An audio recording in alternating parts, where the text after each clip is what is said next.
חוב שהתחיל כחוב קטן והפך לחוב גדול ואתה לא יכול לעמוד בו, הטילו עליך עיקולים, הטילו הגבלות, נציגי גבייה מתקשרים ואתה לא מצליח לישון בלילה, זה יכול לקרות לכל אחד מאיתנו, בעיקר בעידן של יוקר המחיה ובמציאות שבה אנחנו חיים.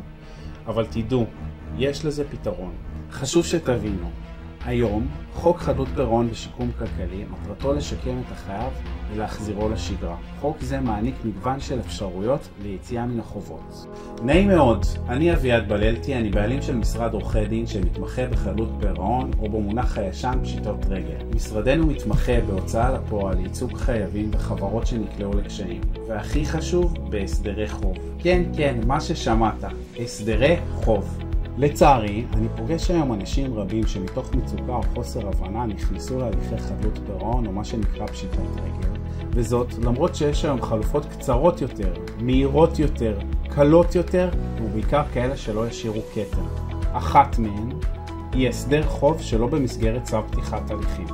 וההחלטה כיצד להסדיר את החובות תשפיע על היכולת לחזור לשגרת חיים נורמלית, ללא חובות, ללא עיקולים וללא הגבלות.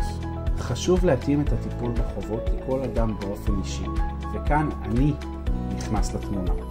בשנים האחרונות משרדי עזר לאלפי חייבים לחזור לשגרת החיים המיוחלת. משרדנו זמין 24/7 והכל במטרה למצוא את הפתרון המתאים והמהיר עבורך.